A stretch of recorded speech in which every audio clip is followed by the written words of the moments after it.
Hey there, I hope you're doing well. I want to take a second to show you some cool little spots that I found on Midtown. Some of these are just cool, but they also may come in handy if you're playing a character that lacks mobility.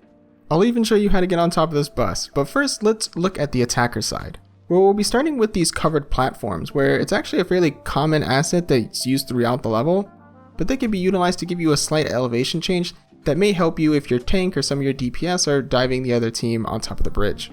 And then if we cross the street, we can use the same pattern to get on top of this platform that's a lot quicker than going up the ramp.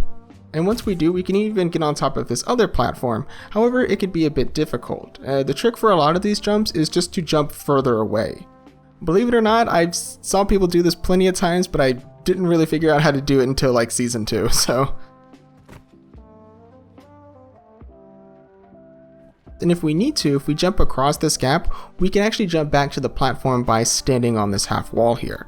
And I specifically wanted to point this out because in other videos they say that you need this railing to be able to jump back.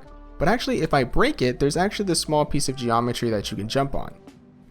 So with a couple of jumps we can get onto this half wall, and with a third jump and a little bit of air strafing we can get back onto this platform.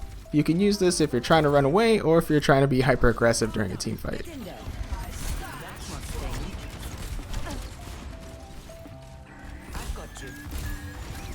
So this other spot is just a random one I found that when I found it I thought to myself, this is not going to be useful in any situation, but I wanted to show it to you anyway. Where with a few jumps and a little bit of air strafing we can actually stand on these windowsills here. And believe it or not, the first time I was just kind of playing around in a match, this is what happened.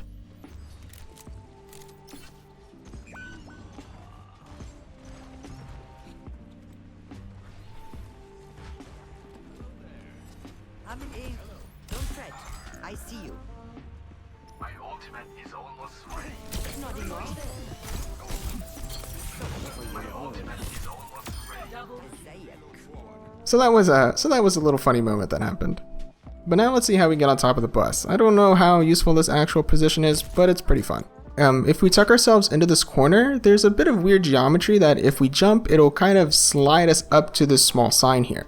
And as you can see, when I look down and walk back and forth, there's even more weird geometry here that'll boost me up a little bit further. And this can be a little bit tricky, so it may take one or two times to get it right. Finally, we'll do one more spot on the defending side using a similar technique. And when we're looking down main, there's a lot of different spots that DPS can peek out at us, so it's usually best to avoid staying out here in the open as often as possible. However, if your team is moving forward, there aren't a lot of options to go with them without exposing yourself. You can see that if we jump on this trash can, and if we're in the correct position, usually on the edges of it, there's an extra little bit of collision that'll boost us up a little bit so we can jump onto the ledge above us. And you can do this pretty quickly if you just line yourself up to the edge. You can usually just do it in a couple jumps. I would like to correct myself though, that is not a trash can, it is a mailbox. But that's it for some of these weird spots on Midtown. Hopefully you find some of them useful. If you'd like to see me cover a map in the future, feel free to leave a comment, and I'll see you around.